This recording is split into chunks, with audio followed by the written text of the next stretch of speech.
All right, hello wine drinking people. Today is Thursday, the 13th of October, finishing up a marathon week here at the Wine Watch. We're going to be taking down a bunch of wines from my favorite producer in the Piedmont, Brida Di Giacomo Bologna tonight. Sold out. Tomorrow night, sold out, Marchese di Barolo, Cafe Maxx. But we still have room for our event next week, the New Zealand tasting at Cafe Maxx. And this is a tasting we do every other week at Cafe Maxx, Wednesday night from 6:30 to 7:30.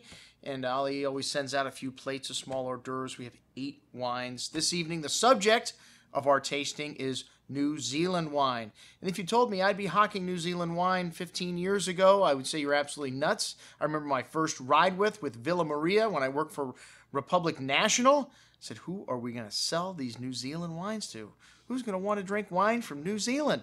Well, you know, the New Zealanders have been making wine for a long time, goes all the way back to the 1900s.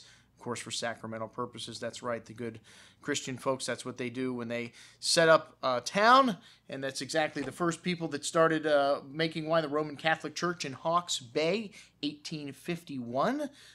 New Zealand's oldest existing vineyard was established there, and, well, really didn't come into popularity because the Brits like beer and whiskey a bit more than wine until the 1970s. 1977, I believe, was the first planting of Sauvignon Blanc in Marlborough, and the rest is history. You know, the New Zealanders have pretty much cornered the market in, Sauvignon Blanc. These guys make one of the best crisp, refreshing, at the same time very fruity styles of Sauvignon Blanc. It has that crispness that you get in Sancerre and that little slightly grassy herbaceousness.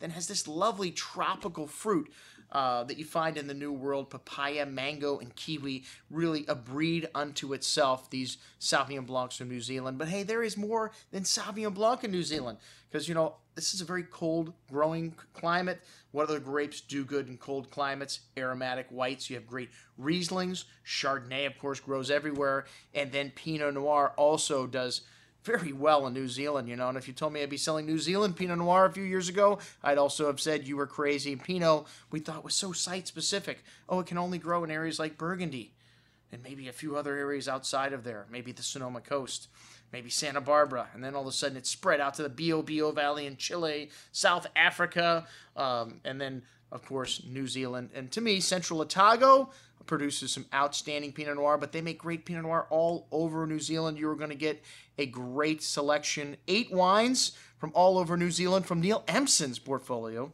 Neil Empson, isn't he an Italian guy? Well, actually, Neil was born in New Zealand, from New Zealand originally, and he has got some of the best small producers coming out of New Zealand today. We're not going to be drinking Kim Crawford, not going to be drinking Nobilo that you can find in the supermarkets. All of these wines, some great small boutique producers. Check it out, our entire lineup.